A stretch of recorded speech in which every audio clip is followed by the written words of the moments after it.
오늘부터는 사도행전 내용을 통해서 하나님께서 사도행전을 통한 의도가 있는데, 하나님의 의도를 따라서 우리가 이제 한 절씩 한 절씩 우리가 살펴보는 그런 시간을 갖도록 하겠습니다. 특히 사도행전 이 내용은 바로 신약성경 기록된 내용이 복음서 이후에 바로 기록이 되고 있습니다. 이 내용은 바로 하나님의 의도가 있다는 거죠. 그래서 복음이 생명인데, 이 복음이 어떻게 생명되어서 이게 증거가 되어지는가 하는 내용이 복음 이후에 사도들의 행전을 통해서 이렇게 기록이 되고 있습니다. 그래서 이제 사도행전 전체 그 내용을 우리가 살펴보면은 크게 두 가지 내용으로 이렇게 살펴볼 수 있는데, 첫 번째 성령, 그리고 두 번째는 교회예요. 그래서 사도행전에서 성령, 그리고 또 사도행전에서 교회, 이 두 가지 키워드가 전체 전환되는 핵심 키워드다라는 사실을 우리가 살펴볼 수가 있습니다. 그래서 사실은 사도행전이라고는 하지만 성령 행전이 맞다. 그리고 그 복음은 교회를 이제 중심으로 해서 교회가 시작되어지고, 그리고 교회를 중심으로 복음이 생명력 있게 증거되어지는 이제 그런 내용들이 사도행전을 통해서 우리가 살펴볼 수가 있어요. 특히 이제 복음서 중에 누가복음과 사도행전은 저자가 동일합니다. 그래서 누가가 누가복음을 기록하고 있고, 이어서 사도행전을 기록하고 있어요. 그렇기 때문에 누가는 이제 갈릴리에서 예루살렘까지의 예수님의 여정을 기록하고 있다면, 사도행전은 이제 그 예루살렘에서부터 시작해 가지고 바로 땅끝까지, 오늘 본문 내용을 통해서 보면은 로마까지 바울의 여정이 기록되고 있어요. 누가복음은 예수님께서 직접 사역하시는 내용이라면, 사도행전은 이제 천상에서 예수님의 사역, 이 내용을 말씀하고 있습니다. 그래서 너무도 특이하게 사도행전 이 내용과 누가복음 이 내용은 바로 평행구조, 히브리인들이 가지고 있는 그런 구조를 살펴보게 되면 너무나 일치한 그런 내용들이 소개가 되고 있습니다. 그래서 이 자세한 내용들을 우리가 하면서 살펴보기로 하고, 자, 먼저 사도행전 1장 1절 2절 이 내용은 누가복음 전체를 압축하고 있는, 그래서 누가는 누가복음 24장까지 내용을 1절 그리고 2절에서 압축해서 보여주고 있는 것을 보게 됩니다. 그 중에 첫 번째 대상이 누군가? 수신자를 말하고 있는 거예요. 사도행전 1장 1절 내용을 보니까 데오빌로요 라고 시작하고 있습니다. 그러면 사도행전을 이렇게 받는 수신자는 데오빌로라는 사람이다. 이것을 우리가 살펴볼 수가 있습니다. 그러면서 그 뒤에 이렇게 얘기해요. 내가 먼저 쓴 글에는 하면서 먼저 쓴 글이 있다 라고 이렇게 표현하고 있죠. 그러면 사도행전은 나중에 쓴 글이 되겠죠. 그래서 누가복음을 먼저 쓴 글로 우리가 살펴볼 수가 있는데, 그 이유는 수신자가 동일해요. 자, 그러면 이 사도행전 1장 1절 내용을 통해서 크게 데오빌로라는 수신자가 있고, 그리고 내가 먼저 쓴 글, 이 내용을 통해서 살펴보면은 사도행전과 연관성이 있구나 하는 두 가지 정보를 우리가 알 수 있어요. 자, 그렇다면 누가복음 1장 이 내용을 우리가 잠깐 살펴보고 오겠습니다. 자, 누가복음 1장 우리 보겠습니다. 자, 누가복음 1장 1절 내용을 보면은 이런 말씀을 하고 있죠. 우리 무리 중에 이루어지는 사실에 대하여 처음부터 말씀의 목격자가 되고 일꾼된 자들이 전해준 그대로 내력을 제술하려고 붙든 사람이 많은지라. 그러면서 3절 그 모든 일을 근원부터 자세히 미뤄 살핀 나도 데오빌로 각하에게 차례대로 써보내는 것이 좋은 줄 알았노니 이는 각하로 그 배운 바 확실함을 알게 하려 합니다. 이렇게 지금 말씀을 하고 있어요. 그러면 이 내용을 통해서 살펴보면 누가복음의 큰 특징 중에 하나가 뭐냐? 1장 1절 내용을 보니까 이루어진 사실에 대해서 기록하고 있다. 여기서 사실. 근데 그 사실은 무슨 사실이냐? 이루어진 사실이다. 그러면 결국 구약의 예언이 이제는 신약 누가복음에서 성취되었고, 누가복음에서 구약에서 예언하는 내용은 예수님의 그런 어떤 오심에 대해서 그 실제 이루어지는 것이 누가복음으로 이렇게 성취가 되었다 하는 역사적 사실을 누가는 자세히 기록하고 있는 것을 보게 됩니다. 자, 그러면서 누가복음에 집필 그런 어떤 네 가지 핵심 내용을 살펴보니까 많은 사람들이 말씀의 목적자가 됐어요. 그리고 말씀의 일꾼이 됐어요. 그런 자들이 많이 예수님의 그 역사적인 사실을 이렇게 전하려고 했던 그런 자들이 많지만 그 중에 하나가 누가인데, 누가는 기록 원칙 네 가지를 3절 내용을 통해서 4절 내용을 통해서 우리가 살펴볼 수가 있습니다. 첫 번째 누가복음 1장 3절에 보니까 근원부터 기록해야 되겠다. 그래서 누가복음 이 내용은 예수님의 그 근원, 이 내용을 아주 자세히 기록하고 있어요. 두 번째, 자세히 내가 기록해야 되겠다. 그래서 예수님은요, 어떻게 태어났고, 그리고 태어나기 전에 어떤 상황이고, 그런 어떤 내용들부터 근원부터 기록하되 아주 자세히 기록하는 성경이 누가복음이다. 그러면서 세 번째 내용을 통해서 보면은 살피다. 이 내용은 원문으로 보면은 조사해서. 그러니까 자기 그런 어떤 전반적인 내용을 자세히 연구하고 자세히 조사해서 진행하는 내용인데, 그 원칙은요 3절 하반절 보니까 차례대로 기록했다 이렇게 표현하고 있습니다. 그러니까 근원부터 자세히 조사하는 방식을 통해서 차례대로 기록하는 그런 내용이 누가복음이에요. 이유는 딱 하나, 4절 왜 기록했는가, 목적. 이 내용은 뭐라고 표현했습니까? 배우신 내용을 뭐래요? 더욱더 확실하게 하기 위해서.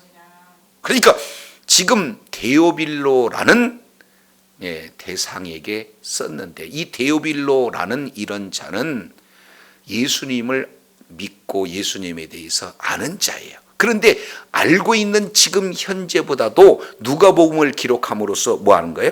더욱더 확실하게 알기 위한 양육적인 측면에서 누가복음을 기록했다 이렇게 표현하고 있습니다. 그러면 누가복음의 저자인 누가는 대상 데오빌로에게 이러한 기술 방법을 구체적으로 네 가지를 소개함으로써 왜 내가 이 누가복음을 기록했는가 하는 확실한 그런 어떤 목적을 데오빌로에게 이렇게 전하고 있는데, 여기서 데오빌로에게 중요한 하나의 핵심 단어가 소개되고 있는데, 그냥 데오빌로라고 기록하고 있습니까? 데오빌로 각하여라고 하고 있습니까? 여기서 각하라는 이 내용은 로마 고위 공직자에게 붙여지는 단어예요.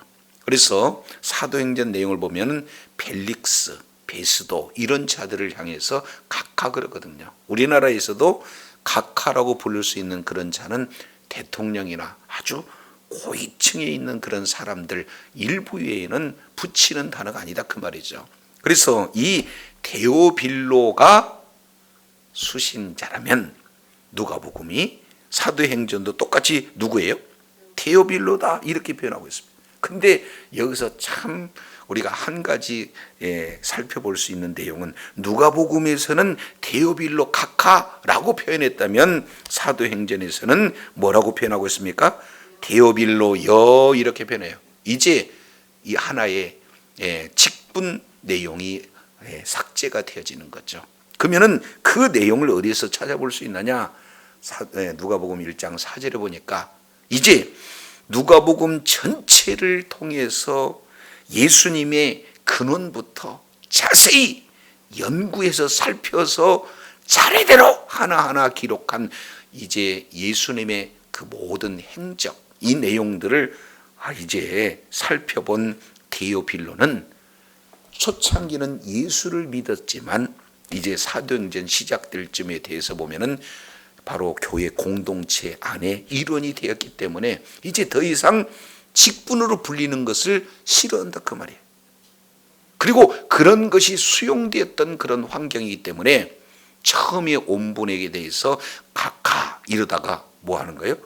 한 공동체 안에 형제가 되고 자매가 되어졌다는 것은 바로 교회의 일원으로서 이제 신앙이 성숙되었다는 그런 반증의 내용이 각하에서 데오빌로여 라고 이렇게 소개되는 내용들을 우리가 살펴보게 됩니다. 자, 그러면 기록 저자인 누가는 사도행전 1장 1절부터 2절 이 내용을 통해 보면은 누가복음을 한마디로 1절에서 이렇게 기록하고 있어요.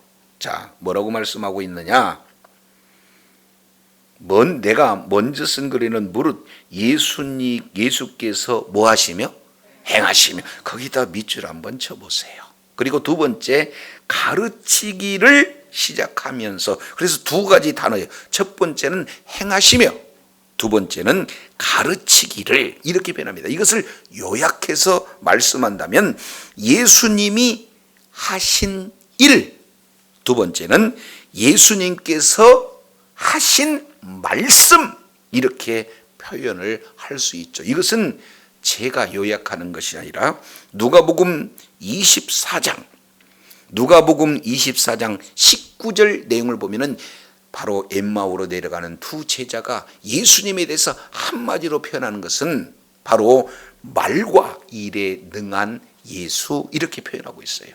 그래서 이 사도행전 1장 1절 내용을 보면은 누가복음 전체 내용을 압축 요약하면은 예수님이 어떤 사역들을 진행하셨고, 그리고 예수님께서 어떠한 말씀을, 어떠한 교훈을 말씀으로 하셨는가 하는 내용을 압축 요약해서 행하시며 가르치시기를, 이 내용을 말씀을 하고 있다. 이걸 우리가 살펴볼 수가 있습니다.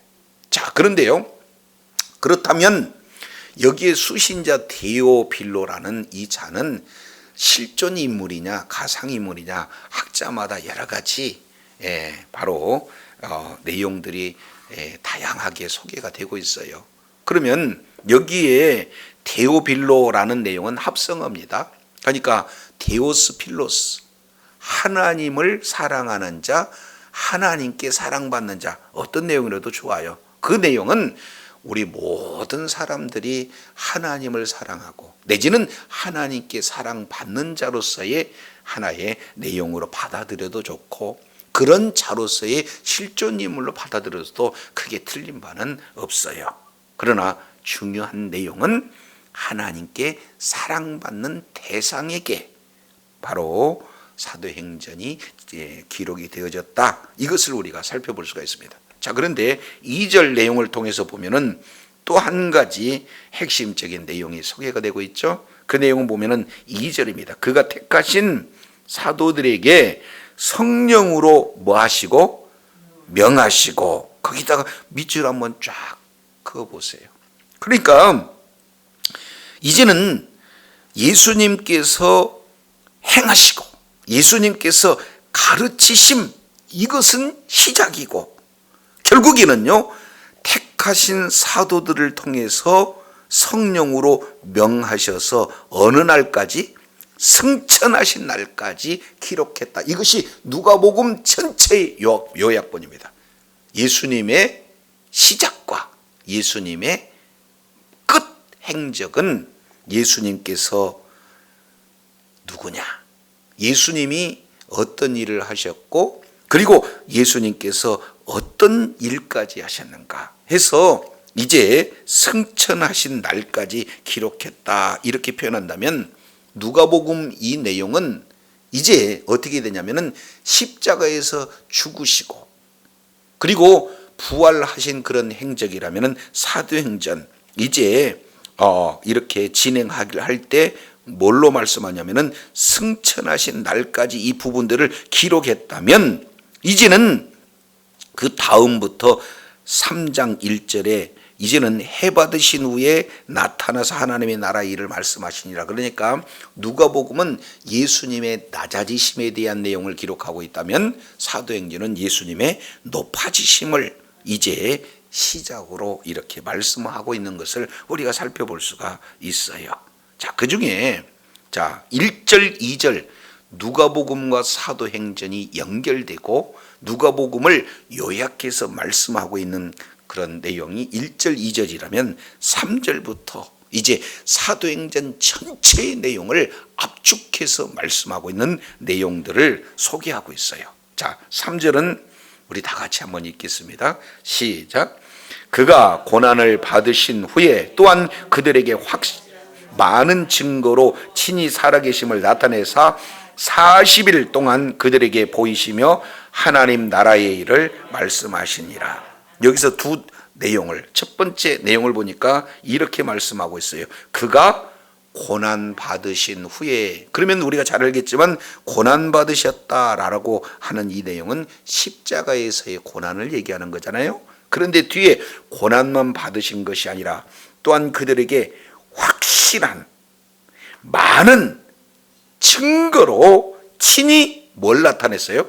살아계심을 나타내사 이렇게 표현하고 있습니다. 그러면 여기에서 살아계심을 나타냈다라는 것은 부활하시고 현현하시는 아주 중요한 핵심 단어입니다. 예수님께서는 십자가에서 죽으신 것으로 끝나는 것이 아니라 십자가에서 고난을 받으셨지만 우리들의 죄와 우리들의 허물을 위해서 십자가에서 고난 당하셨지만 그분은 뭐 하는 거예요? 다시 살아나셨어요.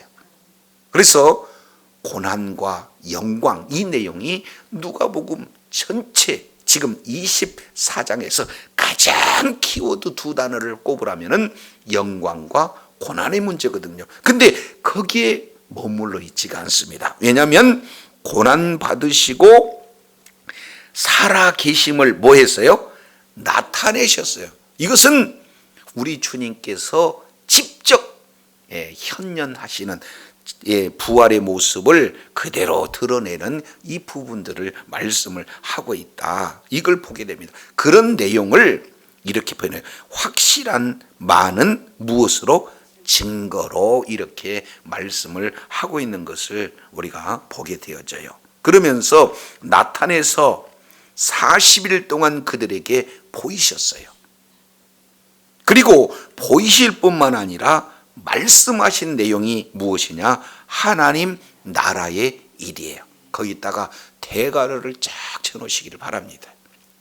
그러니까 우리 주님의 지금 관심사가 한 단어에 압축되고 있는 것인데 그 내용은 뭐냐? 하나님 나라의 일이에요. 왜냐하면 예수님께서 이제 40일 동안 부활해서 직접 우리 주님께서 이 지상 사역에 이제 더 이상 할 수 있는 그 기간은 없어요. 그러니까 40일이라는 이 내용은 굉장히 중요하잖아요. 공생의 기간 동안에 예수님께서 하신 모든 내용을 40일에 압축해가지고 이 40일 동안 증거해야 할 그 메시지를 제자들에게 각인시키는 매우 중요한 그런 시간이 되어졌는데 예수님께서는 단 한 가지만을 말씀을 하고 있다라고 지금 누가복음은 1장 3절에서 지금 강조하고 있는 거예요. 그러면은 예수님 자신이 하나님의 나라예요.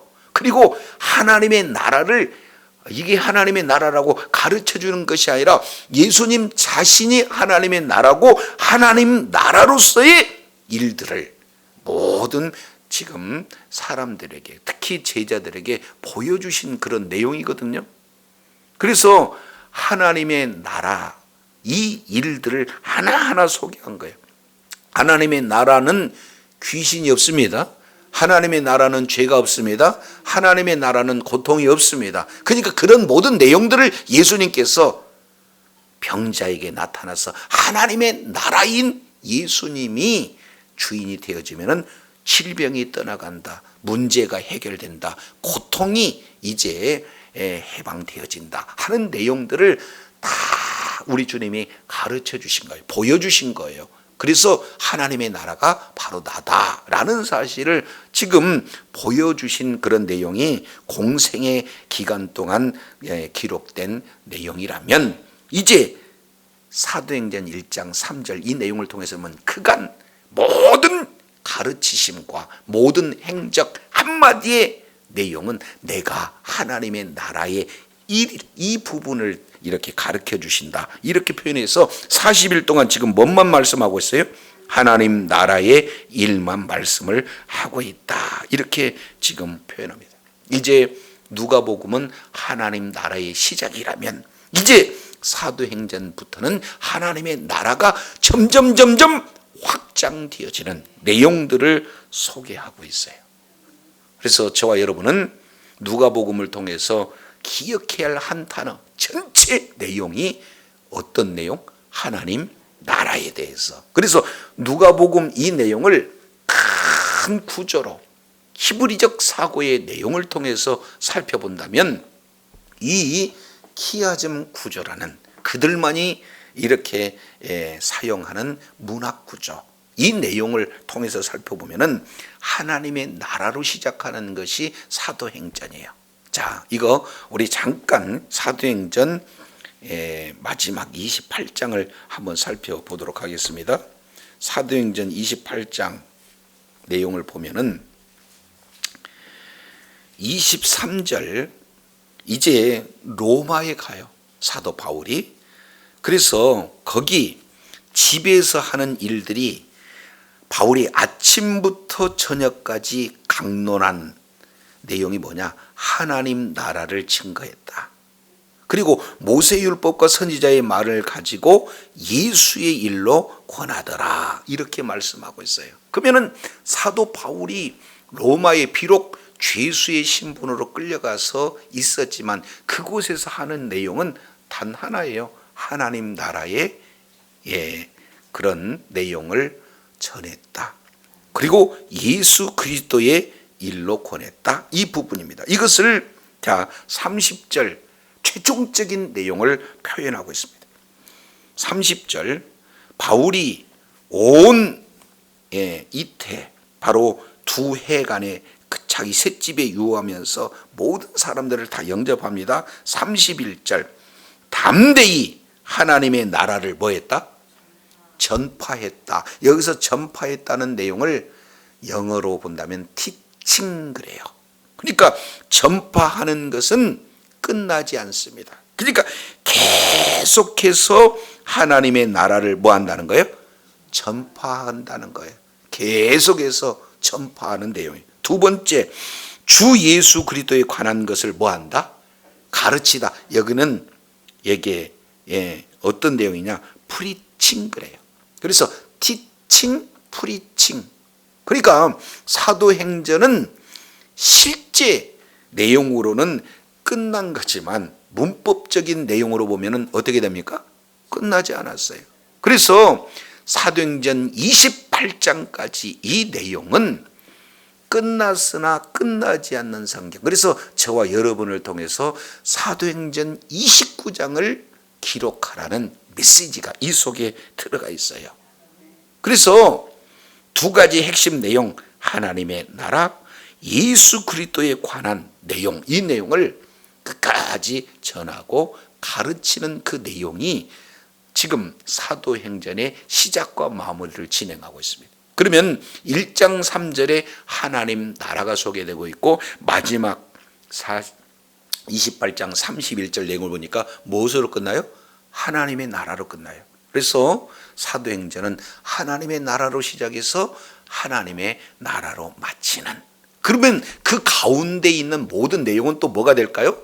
하나님 나라에 대한 부분이에요. 그래서 우리가 이제 점점 내용들을 살펴보겠지만 사도행전 우리가 8장 한 번만 다시 보겠습니다. 여기는 사도행전 8장은 예루살렘과 온 유대와 사마리아와 땅끝까지 이 복음이 확장되어지는, 하나님의 나라가 확장되어지는 그 아주 중요한 분기점이 뭐냐면 사도행전 8장이에요. 그 중에 한 사람 빌립이 지금 이제는 예루살렘을 넘어서 이제 사마리아에서 복음이 증거되는 그 출발선상에서 소개되고 있는 내용 중에 하나가 11절, 빌립이 뭘 했냐? 하나님의 나라와 예수 그리스도의 이름에 관하여서 전도함을 그들이 믿고 남녀가 다 세례를 받았다. 여기서도 핵심 키워드를 우리가 살펴본다면 뭐를 살펴볼 수가 있습니까? 하나님의 나라예요. 그래서 시작도 하나님의 나라, 그리고 과정도 하나님의 나라, 그리고 마지막 종결도 하나님의 나라로 시작했어요. 따라서 사도행전에서 하나님의 나라를 빼면 아무것도 없어요. 그래서 사도행전 전체의 주제는 뭐냐? 하나님 나라입니다. 이것은 사도행전만의 주제가 아니라 성경 전체의 핵심 주제가 하나님의 나라인 줄로 믿습니다. 따라서 사도행전 1장 3절 이 내용을 통해서 보면 십자가와 부활, 고난과 영광, 이 속에서 주님께서 친히 살아계심을 나타내면서 한 가지 집중하고 있는 것은 뭐냐? 하나님의 나라인 줄로 깨달으시길 바랍니다. 따라서 저와 여러분에게 요구하고 있는 내용은 우리의 관심이 어디가 있어야 된다? 하나님 나라에 있어야 된다는 것을 계속해서, 다른 것 많은 주제가 있어요. 그러나 한 주제에 집중하고 있는 내용이에요. 사람이 죽을 때 이제 유언을 하고, 그리고 그 유언을 많은 사람들은 아주 귀하게 받잖아요. 실제 예수님이 이 지상에서 마지막 이제 머물러 있는 그 기간 동안에 수많은 주제가 있지만 딱 한 가지 주제를 통해서 제자들, 그리고 사도행전을 읽는 모든 독자들에게 한 가지를 지금 유언적 측면으로 아주 중요하게 다루는 핵심 내용은 하나님의 나라예요. 자, 그러면 하나님의 나라에 대해서 이렇게 증거하고 있다면 이 하나님의 나라, 이 부분은 하나님의 나라의 일은 사람의 힘으로 사람의 능력으로 할 수 있겠습니까? 아니면 하나님의 능력과 하나님의 뭡니까? 지혜로 할 수가 있습니까? 그래요. 그래서 사도행전 전체, 아니 성경 전체에 이끌어갈 수 있는 그 내용의 세 가지 핵심 단어를, 하나님의 나라의 일을 우리 주님께서 말씀하시고 어떻게 하면 하나님의 나라를, 하나님 나라의 일을 잘 감당해낼 수 있을까 해서 세 가지의, 바로 약속 있는 세 가지의 동사를 소개하고 있습니다. 그게 4절 5절이 바로 세 가지 동사고, 이 세 가지 동사가 사도행전 전체를 이끌어가는 핵심 동사다라는 것을 우리가 살펴보게 되어집니다. 첫 번째 1장 4절 내용을 보면 사도와 함께 모이사, 그러면은 사도와 함께 모이사, 그러면 여기에서 사도행전의 가장 주역의 세력이 누가 됩니까? 사도가 되는 거예요. 그리고 함께 모였다는 것은 지금 사도를 기초로 한 교회가 지금 세워지는 그런 어떤 장면이 되어지지 않습니까? 그래서 사도와 함께 모이사 그들에게 분부하여 이르시되, 1번 예루살렘을 뭐 하지 말라? 떠나지 말라. 첫 번째 주어지는 동사 하나는 예루살렘을 떠나지 말라, 이렇게 말씀하고 있어요. 그래서 첫 번째 내용은 장소 문제입니다. 예루살렘을 떠나지 말라 해서 중요한 움직이는 동사 떠나지 말라, 이렇게 말씀을 하고 있습니다. 자, 두 번째 키워드는 4절 하반절에 내게서 들은 바 아버지께 약속하신 것을 기다리라. 떠나지 말라. 그 다음에 기다리라. 이 내용이. 그러면 기다리는 것은 뭡니까? 아버지의 약속을 기다리는 것. 이것은 시간의 문제입니다. 장소의 문제와 더불어서 시간의 문제. 이 동사가 바로 기다리라는 거예요. 우리가 무턱대고 하나님의 나라의 일을 할 수가 없기에 기다리라. 주님께서 분부하여 이르시되 하는 내용이 되어집니다. 세 번째는 5절이 기록되고 있어요. 5절 요한이 물로 세례를 베풀었으나 너희는 몇 날이 못되어 성령으로 세례를 뭐하리라? 예, 세 번째 동사 받으리라. 무엇을 받는 겁니까? 성령으로 세례를 받는 거예요. 여기서 성령의 세례와 성령으로 세례는 달라요. 성령의 세례는 단회적으로 받는 내용이지만 성령으로 세례는 우리가 계속해서 반복적으로 받아야 할 내용이에요.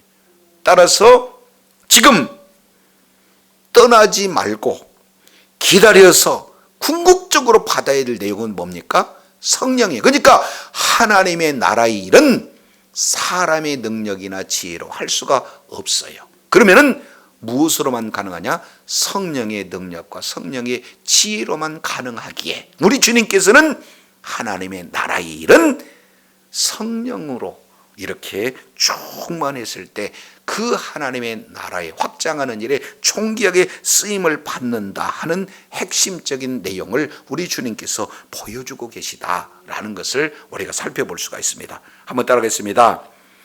네, 떠나지 말라. 기다리라. 받으라. 이것을 머릿속에 잘 간직하기 위해서 앞자만 한번 따봤어요. 한번 따라하겠습니다. 떡이밭. 예, 떡이밭 그러면은 뭐가 우리가 연상할 수 있는가? 딸기밭. 그래서 딸기밭이 아니라 무슨 밭? 떡이밭. 예, 이렇게 우리가 조금 유치하지만 머릿속에 잘 각인하기 위해서 떠나지 말라. 그 다음에 기다리라. 그 다음에 받으라.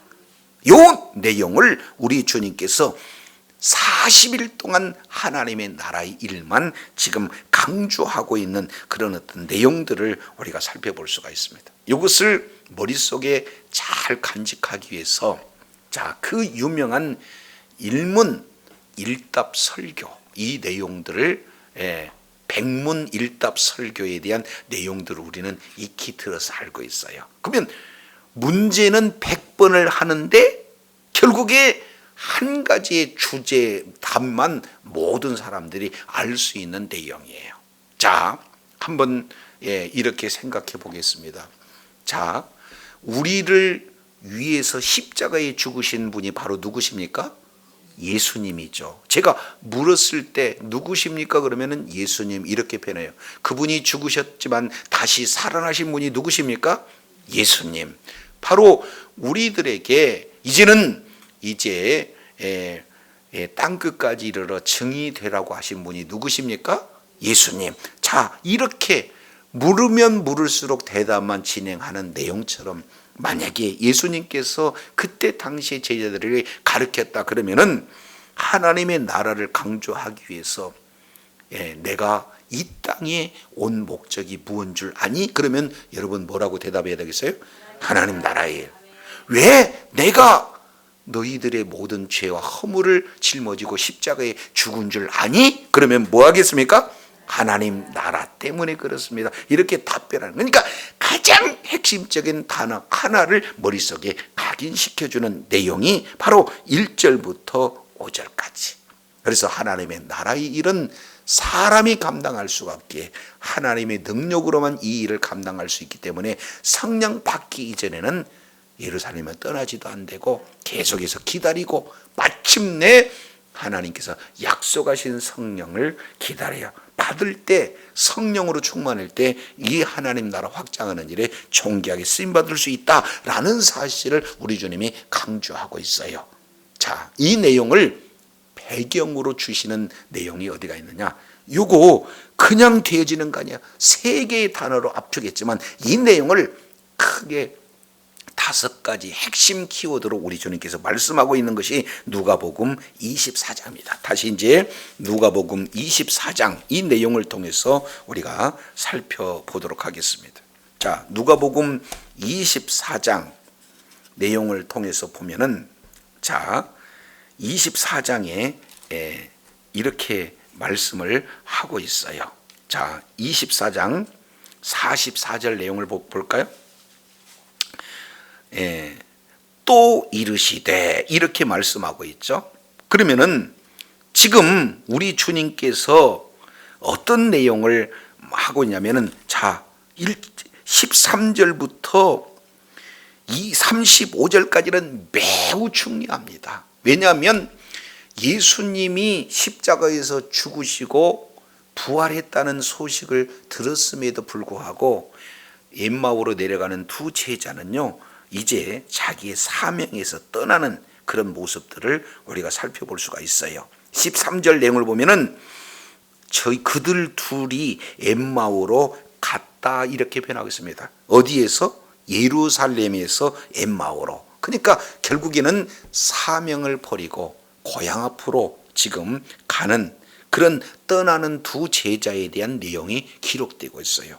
그런데 신기하게 이 구조는요, 크게 이제 7문단으로 기록된 키아즘 구조의 내용을 살펴볼 수가 있습니다. 왜냐하면 24장 33절 곧 그 시로 일어나 다시 이제 어디로 올라갑니까? 예루살렘으로 올라가요. 예루살렘에서 엠마오로 내려가던 그 제자들이 뭔가의 계기가 있어서 내려가던 엠마오에서 다시 예루살렘으로 올라가는, 사명을 버리고 떠났던 자가 다시 사명을 찾아 돌아가는 두 제자의 모습이 기록되고 있습니다. 이게 조금 안쪽으로 떠났던 제자가 돌아오는 계기가 뭘까? 그 안에 내용을 통해서 보면 왜 떠났는지를 우리가 살펴볼 수 있는 장면이 16절에 기록되고 있습니다. 그들의 눈이 가려워서 예수님을 알아보지 못했어요. 그런 두 제자가 예수님을 알아보는 장면이 언제 되느냐? 31절 그들의 눈이 가려워졌어요. 이제 뭡니까? 밝아졌어요. 그래서 그인 줄을 알아봤습니다. 알아보지 못한 두 제자가 예수님을 알아보는 그런 두 제자로 바뀌었어요. 왜 이런 일이 일어날까요? 자, 그 뒤에 보면은 이들의 공통점이 있습니다. 왜 엠마오로 떠나갔고 왜 예수님을 알아보지 못한 그런 어떤 상황 속에 그 상황을 예수님이 책망하시는 장면이 25절 기록되고 있습니다. 미련하고 선지자의 말에 말한 모든 것을 마음에 더디 믿는 자들이야, 이렇게 얘기잖아요. 그러면 그들은 결국 무엇을 알지 못했어요? 하나님의 말씀을 알지 못했어요. 그러니 예수님이 왜 죽으셔야 되고 죽으셨지만 왜 부활되어야 되냐는 사실을 모르기 때문에 나타나는 현상만 자기 경험이 의지해서 이렇게 따랐기 때문에 예수님을 알아볼 수도 없고 떠날 수밖에 없는 그런 상황이에요. 그래서 우리 주님께서는 27절, 자, 여기서 중요한 내용이에요. 모세와 및 모든 선지자의 글로 시작해서 모든 성경에 기록된 바 자기에 관한 것을 뭐예요? 자세히 가르쳐 줬어요. 그러면 결국 예수님 자신에 대한 내용이 구약 성경에 기록되어 있고 구약 성경 내용을 자세히 가르쳐 주니까 예수님의 왜 죽어야 됐으며 예수님이 죽으셨으나 왜 살아나야 되는지를 구약 성경을 통해서 바로 제자들은 깨닫게 되는 줄로 믿습니다. 그 핵심 내용이 26절에 기록되고 있어요. 그리스도가 이런 고난을 받고 자기 영광에 들어가야 할 것이 아니냐, 주님이 가르쳐주는 메시지입니다. 구약성 전체는 예수님에 대한 내용이고 예수님에 대한 내용의 핵심 두 단어는 고난과 영광, 다른 말로 십자가와 부활의 핵심 메시지를 우리 주님께서 자세히 가르쳐 주므로 이제 엠마오로 내려가는 두 제자가 곁에 이렇게 행하시던 예수님을 알아보지 못했어요. 그래서 예수님께서 그들과 대화 속에서 책망하시면서 책망만 하지 않고 핵심 내용이 바로 고난과 영광이라는 사실을 구약 성경 전체를 들어서 자세히 풀어서 가르쳤을 때 그들이 그분이 바로 예수님이라는 사실을 눈이 확 열려지는 그런 역사가 나타나고, 다시 사명을 저버렸던 제자들이 사명 감당하는 내용이 누가복음 24장에 자세히 기록되고 있습니다. 이렇게 말씀하고 있는 내용은 예수님을 이제는 직접 뭐 했습니까? 체험했잖아요. 체험한 그들의 체험에만 머무르면 안 되겠기에 24장 44절에 다시 한번 말씀하고 있어요. 이제 경험도 중요해요. 그러나 경험 이후에 다시 한번 말씀을 통해서 이렇게 주관적인 신앙을 갖지 말고 객관적인 시간을 가져라. 다시 한번 말씀을 통해서 44절, 내가 너희와 함께 있을 때 너희에게 말한 바 곧 모세의 율법과 선지자의 글과 시편, 이 내용은 구약 성경 전체를 이렇게 세 가지 내용으로 표현하고 있어요. 그러니까 결국 구약 성경 전체는 나를 가르쳐 기록된 것이고, 이 나에 관한 모든 내용이 이루어져야 한다라는 사실을 예수님께서 친히 체험한 그들에게, 부활의 예수님을 체험하는 그들에게 말씀을 통해서 다시 한번 가르쳐 주신 줄로 깨달으시길 바랍니다. 저와 여러분도 체험신앙이 중요해요. 그러나 체험신앙에만 머물러 있는 것이 아니라 체험했다면 다시금 무엇로 돌아가요? 말씀으로 돌아가야 돼요. 우리 주님이 이렇게 자세히 가르쳐 주실 때 45절 내용을 통해서 보니까 그들의 마음을 열어 성경을 깨닫게 하셨다. 우리가 깨닫는 것이 아니라 머리가 좋아서 공부를 많이 해서 성경을 깨닫는 게 아니라 깨닫게 하시기 때문에, 마음을 열어서 성경을 깨닫게 하시기 때문에 우리가 깨닫게 되어지는 줄로 믿습니다. 자, 그러면 깨닫는 내용을 뭐라고 표현한가? 자, 1번 46절, 여기에 기독교 교리의 핵심이요 모든 신학의 정수이며 핵심 내용은 46절에 기록되고 있어요. 그리스도가 이와 같이, 그리스도가 1번 뭐 받고? 고난받고 제3일에 죽은 자 가운데서 뭐 한다? 여기 복음이에요. 예수님의 십자가 부활을 뺀 어떤 것도 중요치 않습니다. 이거보다 중요한 것이 없다, 그 말이죠. 그래서 십자가와 부활, 이 내용이 성경 전체의 바로 주인공은 예수님이고, 그 예수님은 십자가와 부활, 바로 고난과 영광, 죽으셨지만 고난받으셨지만 살아나야 할 이 내용이 핵심 내용이다라는 것을 예수님께서 직접 가르치셔요. 그러면 이 복음이 복음으로만 머물러 있으면 안 되잖아요. 그러니까 이 복음이 생명대에서 살아 움직이는 그런 모든 그 과정을 사도행전 이렇게 표현해요. 자, 그렇게 하기 위해서 첫째 47절, 자, 내용을 통해서 보면 또 그의 이름으로 죄 사함을 얻게 하는 회개와 예루살렘으로 시작해서 모든 족속에게 전파될 것이 뭐했다? 기록되어 있다. 이렇게 말씀하고 있어요. 그러니까 죄 사함을 얻게 하는 회개가 시작점이 어디입니까? 예루살렘이야. 그러면 예루살렘에서 어디까지 갑니까? 모든 족속, 여기 에뜨네 바로 모든 이제 대상들에게 전파되어져야 된다. 이것을 우리 주님께서 지금 말씀하고 있어요. 그래서 이 모든 일의 증인이 너희다, 이렇게 말씀을 하고 있습니다. 그래서 자, 우리 주님께서 성경을 통해서 깨닫게 해주신 핵심 내용이 뭡니까? 복음이에요. 그러면 그 복음을, 자, 1번 그 출발점이 어디다? 예루살렘이다. 그리고 어디까지 전해야 된다? 모든 족속에 전해야 된다. 이 일의 증인이 누구다? 너희다. 그래서 두 가지, 복음의 출발점, 그리고 복음의 끝까지 종착역, 그리고 그 일의 대상자는 누구다? 너희다. 세 가지 이렇게 표현하고 있습니다. 그러면은 이런 일들을 진행하기 위해서 너희 힘으로 능력으로 될 수가 없어. 그러니 49절 볼지어다 내가 아버지의 약속하신 것을 너희에게 뭐한다? 보내릴 것이다. 4번 우리 주님께서 약속하신 거예요. 그러니 너희는 위로부터 능력을 입히올 때까지 성령의 능력이 이제는 약속대로 임할 때까지 이 성회를 뭐하라? 머물라, 떠나지 말라는 거예요. 아멘이시죠? 그래서 이 핵심 성경을 통해서 예수님이 누구고 예수님이 이루어놓으신 복음의 핵심이 무엇이고 이 사실을 안 자에게 5가지의 이 핵심 내용을 말씀해 주고 있어요. 그래서 이 성에서 떠나지 말라 하는 것이 누가복음의 마지막이라면 이제 우리 주님께서 40일 동안 하나님의 나라의 일을 말씀하시고 그리고 이 40일 동안에 이제 하나님의 나라 일만 말씀을 하시면서 3가지 당부, 떡이밭, 떠나지 말고 기다리라, 그리고 받아라.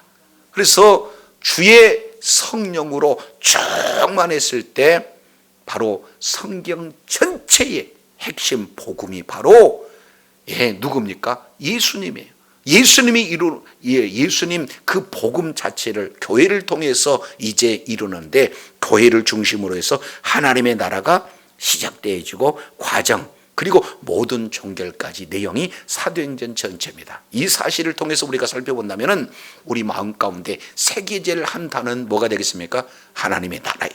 그래서 눈을 떠도 하나님의 나라, 눈을 감아도 하나님의 나라, 그리고 모든 삶의 현장 속에서 하나님의 나라가 저와 여러분의 마음에 새겨지기를 원합니다. 질문하겠습니다. 왜 오늘 우리가 하나님께서 살 수 있는 기회를 왜 주셨습니까? 하나님 나라를 위해서. 왜 우리가 밥을 먹어야 됩니까? 왜 우리가 공부를 해야 됩니까? 왜 우리가 직장에서 취직할 수 있어야 되는 겁니까? 왜 우리가 사업에서 성공해야 되는 겁니까? 그렇습니다. 목적은 하나님의 나라의 일이에요. 그래서 하나님의 나라의 시작과 하나님 나라의 증거되는 모든 과정, 사도행전 이 내용의 말로 우리가 복음을 소유한 자로 성령 충만해서 하나님 나라의 사명을 감당할 때 마태복음 6장 33절에 우리 주님께서 이렇게 말씀하셨어요. 먼저 그의 나라와 그 의를 구하라. 그러면 이 모든 것 더하리라. 하나님 나라의 사명을 가지고 관심을 가지고 이 일의 증인이 되어질 때에 그 증인 되고자 하는 모든 주부 또 직장인, 사업인, 학생 모든 사람들에게 이 사명을 간직하는 한 우리 주님께서는 우리의 필요한 모든 것을 주님께서 공급해 주시는 약속을 지키실 줄로 믿습니다. 그래서 저와 여러분이 하나님의 나라의 관점으로 우리가 사도행전을 보고 귀한 사명을 감당하고자 할 때 하나님께서는 약속하신 성령으로 우리를 충만하게 해서 귀한 사명을 감당하게 하실 뿐만 아니라 필요한 모든 능력도 권세도 모든 복된 환경도 복된 만남도 허락하여 주셔서 하나님의 나라가 확장되어지고 하나님의 뜻이 이루어지는 일에 저와 여러분을 존귀하게 사용하실 줄로 믿습니다. 기도하겠습니다. 걸어가시고 자비로우신 하나님 감사합니다. 사도행전 첫 시간을 우리가 살펴보면서 이제 누가복음과 그리고 사도행전의 연관성과 또 이어서 성경 전체의 주제이며 동시에 사도행전의 핵심 내용이 바로 하나님의 나라라는 사실을 일깨워 주시니 감사합니다. 이제 하나님의 의도가 무엇인지 우리가 밝히 알았다면 하나님의 의도대로 먼저 그의 나라와 그 의를 구하는 그런 귀한 사명을 잘 감당함으로 하나님이 약속하신 동행하심과 모든 공급하심 또한 하나님의 나라를 위해서 약속 지켜주실 줄 믿고 날마다 주님의 인도함을 받아 하나님의 뜻을 이루고 주의 나라 확장하는 일에 끝까지 존귀하게 쓰임받는 복이 있게 하여 주시옵소서. 우리 구주 예수님 이름으로 기도드립니다. 아멘.